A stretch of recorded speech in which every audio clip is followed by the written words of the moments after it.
Right, phone tapping కేసుకు సంబంధించిన breaking update చూస్తున్నాం. ఈ కేసులో ప్రభాకర్ రావు విచారణ ఇంకా కొనసాగుతూనే ఉంది. 7 గంటలుగా పోలీసులు అతన్ని విచారిస్తున్నారు. ల్యాప్టాప్, మొబైల్స్ లేకుండానే ప్రభాకర్ రావు విచారణకు హాజరయ్యారు. సంబంధం లేని విషయాలు తనను అడగద్దు అంటున్నాడు ఆయన. నిబంధనలను అతిక్రమించి ఎవరి ఫోన్స్ ట్యాప్ చేయలేదని వాదిస్తున్నారు. సమాధానాలు దాటవేస్తూ సమయం వృధా చేస్తున్నట్టుగా తెలుస్తోంది. అప్పుడు తన ఉన్నత అధికారులుగా పనిచేసిన వాళ్లపై ప్రభాకర్ రావు ఆరోపణలు చేస్తున్నారు.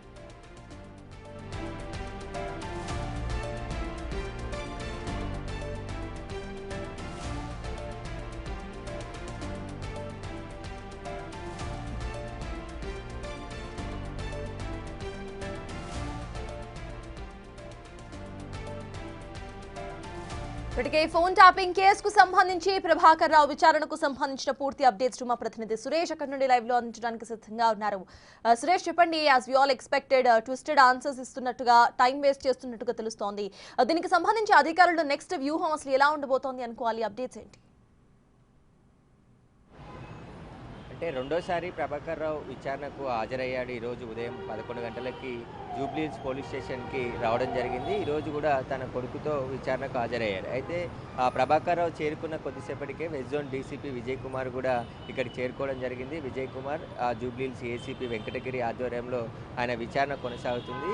రెండోసారి కూడా విచారణకు ఏమాత్రం సహకరించట్లేదని తెలుస్తుంది. ఎందుకంటే తనకు సంబంధం లేదు, తన పై అధికారులకి తను చేసిన పని అంతా కూడా తెలుసు అని చెప్పేసి చెప్పే ప్రయత్నమే ప్రభాకర్ రావు చేస్తున్నట్టు తెలుస్తుంది. అయితే ఈ కేసుకు సంబంధించి రివ్యూ కమిటీ పేరు చెప్పి కూడా ప్రభాకర్ రావు తప్పించుకునే ప్రయత్నాలు చేస్తున్నట్టు కూడా స్పష్టంగా కనబడుతుంది. కాబట్టి ప్రభాకర్ రావుకు సంబంధించిన పూర్తి ఆధారాలను ఆయన ముందు ఉంచి విచారణ చేస్తున్నారు. విచారణ అంతా కూడా వీడియో రికార్డింగ్ చేస్తున్నారు. ప్రభాకర్ రావు చెప్పే ప్రతి మాట కూడా ఈ కేసుకు చాలా ఇంపార్టెంట్ కాబట్టి ప్రతి విషయాన్ని క్షుణ్ణంగా పరిశీలిస్తున్నారు. ఆయన ద్వారా సమాధానాన్ని రాబట్టే ప్రయత్నం చేస్తున్నారు. అసలు ఫోన్ ట్యాపింగ్కి సంబంధించిన మొత్తం టీంని, ఎస్ఓటీ టీంని ఎందుకు ఏర్పాటు చేశారు, ఎవరి ఆదేశాలతో ఏర్పాటు చేయడం జరిగింది, అందులో సెలెక్ట్ చేసిన ఆఫీసర్ల లిస్టు మీరే మొత్తం సెలెక్ట్ చేశారా, లేకుంటే మీకు ఆ లిస్ట్ ఎవరైనా అందించారా అనే దానికి సంబంధించి కూడా ప్రభాకర్ రావుని సుదీర్ఘంగా ప్రశ్నించడం జరిగింది. ఇంకా జూబ్లీహిల్స్ పోలీస్ స్టేషన్లోనే ప్రభాకర్ రావు విచారణ కొనసాగుతుంది. ప్రస్తుతం ఆయన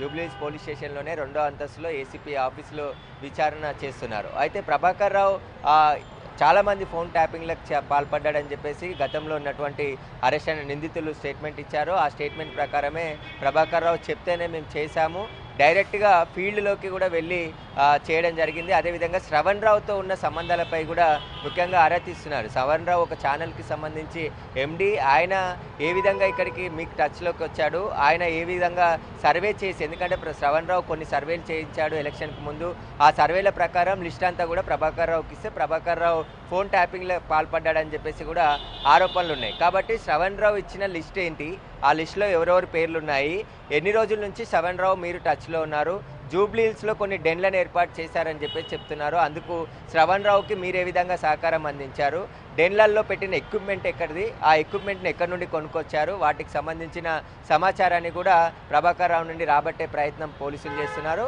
అదేవిధంగా ఎస్ఐబిలో వినియోగించినటువంటి సాఫ్ట్వేర్, ఒక కొత్త టెక్నాలజీ సాఫ్ట్వేర్ను వినియోగించారు కాబట్టి ఆ సాఫ్ట్వేర్కు సంబంధించి ఎవరైతే గతంలో సిట్ విచారించింది అతనికి సంబంధించి పాత్ర కూడా ఉన్నట్టు గుర్తించడం జరిగింది.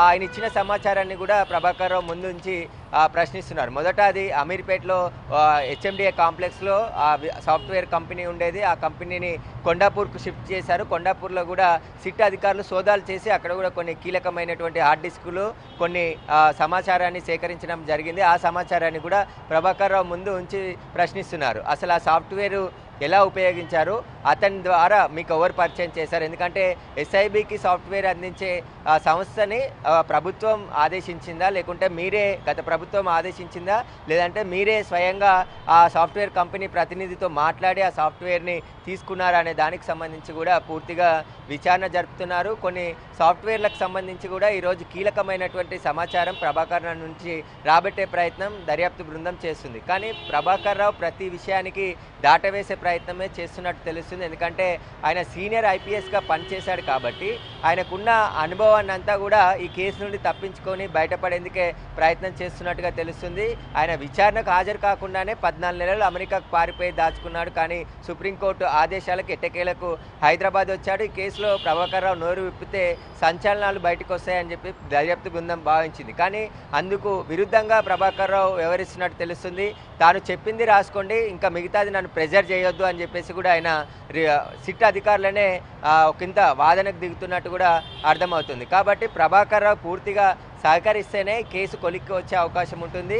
ఆయన ఒకవేళ సహకరించకుంటే ఇదే విషయాన్ని సుప్రీంకోర్టుకు కూడా తీసుకెళ్లే అవకాశం ఉంది. అక్కడ పిటిషన్ రూపంలో పిటిషన్ దాఖలు చేసి ప్రభాకర్ రావు ఏమాత్రం ఆయన విచారణకు సహకరించట్లేదు కాబట్టి ఆయనను అరెస్టెడ్ చేసి విచారిస్తేనే అన్ని విషయాలు బయటకు వచ్చే అవకాశం ఉంటుందని చెప్పేసి పోలీసులు కోర్టుకు వెళ్ళే అవకాశం కూడా ఉంది. కాబట్టి ఇంకా సమయం ఉంది కాబట్టి అనేక విషయాలపైన ప్రభాకర్ రావుని విచారించే అవకాశం ఉంది. ఒకవేళ అప్పుడు కూడా విచారణకు సహకరించకుంటే లీగల్గా ముందుకు వెళ్ళే అవకాశాలు కూడా స్పష్టంగా కనబడుతున్నాయి. ఇప్పటి వరకు అరెస్ట్ అయినటువంటి నిందితులకు సంబంధించిన ఛార్జ్షీట్ కూడా నాంపల్లి కోర్టులో పోలీసులు దాఖలు చేయడం జరిగింది. అందులో అనేక ఆధారాలను, ఫోన్ నెంబర్లకు సంబంధించిన డేటాను, కొంత సమాచారం రీట్రీవ్ చేశారు కాబట్టి హార్డ్ డిస్క్లలో వాటికి సంబంధించిన ఆధారాలన్నింటిని కూడా కోర్టుకు సబ్మిట్ చేశారు. కాబట్టి కోర్టు పరిధిలో ఒక కేసు నడుస్తుంది, ఇన్వెస్టిగేషన్ పూర్తి కావాల్సింది.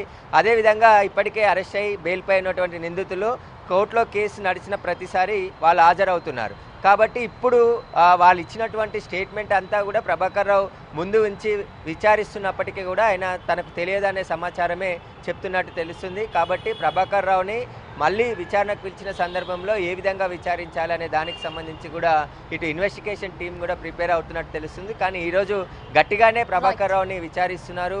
సరైన సమాధానం చెప్పాలని చెప్పేసి ఆయనకు చెప్తున్నట్టు తెలుస్తుంది. ఇంకా విచారణ కొనసాగుతుంది. మొన్న వచ్చిన సమయానికి అంటే దాదాపు 8 గంటల ప్రాంతంలో ఆయనను మళ్ళీ తిరిగి ఇంటికి పంపించే అవకాశం ఉంటుంది. మళ్ళీ ఎప్పుడు విచారణకు రావాలనేది కూడా అప్పుడే చెప్పే అవకాశం ఉంది. Right, thank you Suresh.